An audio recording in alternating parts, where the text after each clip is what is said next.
আসসালামু আলাইকুম এভরিওয়ান, সবাই কেমন আছেন? আজকে আপনাদের সাথে খুবই মজার দুইটা রেসিপি শেয়ার করব। তা হলো কোরবানি ঈদ স্পেশাল নরম তুলতুলে চালের রুটি, সাথে থাকবে কষানো মাংস ঘরোয়া মশলায়। খুব সহজ উপায়ে আজকের এই দুটো রান্না আপনাদের সাথে তৈরি করে দেখাবো। কোরবানি ঈদ যেহেতু আমাদের অলরেডি চলে আসছে, মুসলমানদের আরেকটা বড় ধর্মীয় উৎসব হলো ঈদ উল আজহা। সেই উপলক্ষে আমরা কিন্তু চালের রুটি এবং গরুর মাংস খেয়ে থাকি কোরবানি মাংস দিয়ে। আমি চলে এসেছি রান্না মূল পর্বে। একটা ফ্রাইং প্যানে এখানে পানি দিয়ে তারপরে একটু লবণ দিয়ে পানিটাকে এখন ফুটিয়ে নেব। এখানে আমি নিয়ে নিচ্ছিল শুকনো চালের গুঁড়া, সেজন্য পানির পরিমাণটা একটু বেশি লাগবে। আমি এখানে 1.5 কাপ চালের গুঁড়ার জন্য 2 কাপ পানি অ্যাড করেছি, কারণ চালের গুঁড়া যদি ভালোভাবে সিদ্ধ না হয়, পানি পারফেক্টলি যদি না পড়ে, তাহলে কিন্তু চালের রুটিটা দীর্ঘক্ষণ রেখে আপনারা খেতে পারবেন না, তা না হলে শক্ত হয়ে যাবে। এখন ঢাকনা দিয়ে ঢেকে প্রায় 8-10 মিনিট আমি একদম লো ফ্লেমে রেখে দিয়েছি, চালের গুঁড়াটা যেন ভালোভাবে সিদ্ধ হয়ে যায়। এখন নেড়ে চেড়ে ভালো করে মিক্স করে নিচ্ছি পেঁচলাটা দিয়ে চালের গুঁড়াটাকে।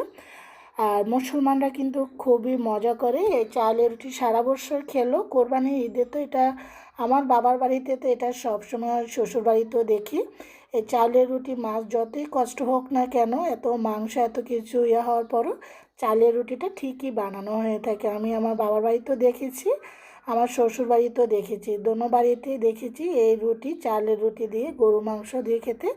আমার দোনো বাবার বাড়িতেই কিন্তু খুবই পছন্দ করে সবাই। তো আজকে আমি আপনাদেরকে বানিয়ে দেখাবো কোরবানি ঈদ স্পেশাল চালের নরম তুলতুলে রুটি, সাথে থাকবে কষানো মাংস, গরুর মাংসের সিদ্ধ হয়ে গিয়েছে। এখন আমি এটাকে ভালো করে ময়ন করে নিচ্ছি। যত ভালো ময়ন করবেন ততই কিন্তু চালের রুটি সফট হবে এবং দীর্ঘক্ষণ রেখে খেতে পারবেন। এই যে দেখুন, এখন আমি ঢাকনা দিয়ে ঢেকে একটা কিচেন টাওয়াল দিয়ে বাটিতে রেখে দিচ্ছি। কিছুক্ষণ রেখে তারপর চলে এসেছি ছোট ছোট এখানে লেচি কেটে এখন রুটি বানিয়ে নেব।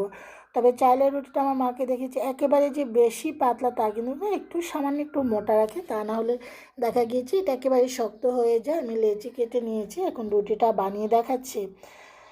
তো বাবার বাড়িতে অনেক কিছু শিখেছি, শ্বশুর বাড়িতে এসে শিখেছি আলহামদুলিল্লাহ। আমার দোনো সাইডে কিন্তু আলহামদুলিল্লাহ অনেক কিছুই শেখা হয়ে গিয়েছে, যাক এখন সেগুলো জামার বাড়িতে এসে অ্যাপ্লাই করছি।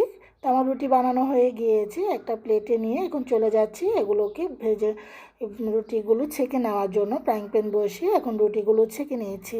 তো এখন রুটিগুলো উল্টিয়ে নিয়েছি, আমি একটু লালচে লালচে পোড়া পোড়া করে ভাজবো। অনেকেই আছে একদম সাদা, তো সেটা নিয়ে একটু লালচে একটু হালকা পোড়া পোড়া হলে খেতে ভালো লাগে, রুটিটা সুন্দর একটা ফ্লেভারও আসে। ঠিক এভাবে রুটি ভাজা হয়ে গিয়েছে, একটা সাইড করে চলে এসেছি। এখন মাংস রান্না করব।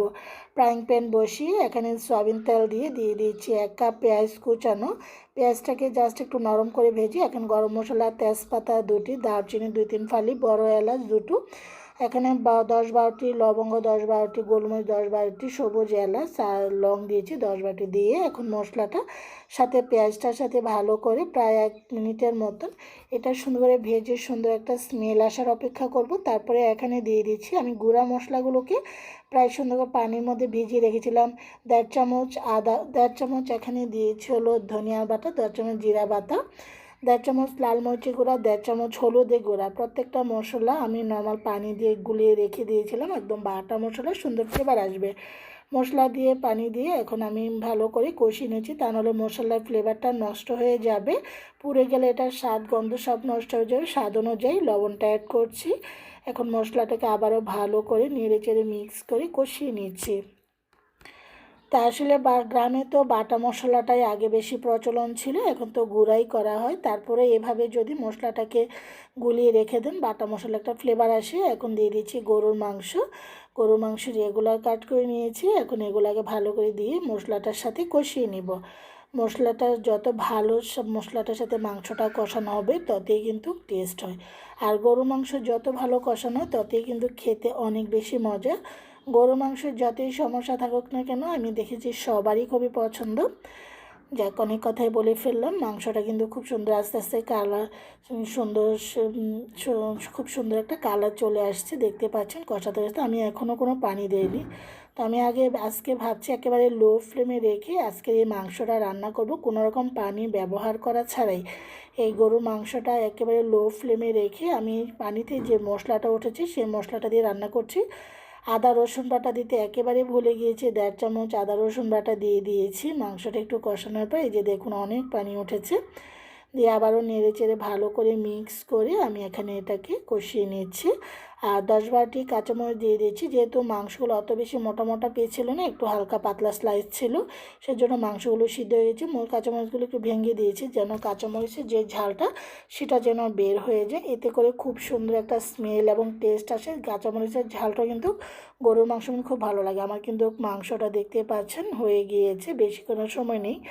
খুব সুন্দর একটা কালার অলরেডি চলে এসেছে, এত সুন্দর ফ্লেভার বের হয়েছে। আসলে বাটা মশলার খাবারই অন্যরকম। তো আমার কিন্তু হয়ে গিয়েছে। এখন একটা সার্ভিং বাটিতে আমি সার্ভ করে নিয়েছি। আলহামদুলিল্লাহ দারুণ হয়েছে। আর এদিক দিয়ে রুটিও সার্ভ করে নিয়েছি। রুটির সাথে আজকের এই লোভনীয় কষা গরুর মাংস নরম তুলতুলে রুটির সাথে খেতে দুর্দান্ত হয়েছিল। আপনারা এইভাবে অবশ্যই খেয়ে দেখবেন। তো আমি এখন একটু খেয়ে আপনাদেরকে, রুটিটা এত সুন্দর সফট হয়েছে। তো এখন এটাকে ভালো করে এই যে দেখুন, আলহামদুলিল্লাহ অনেক মজা হয়েছে। যদি এখানে একটু দেখিয়েছি, এর আগে খাওয়া হয়ে গিয়েছে। সবাই ভালো থাকেন, আল্লাহ হাফিজ।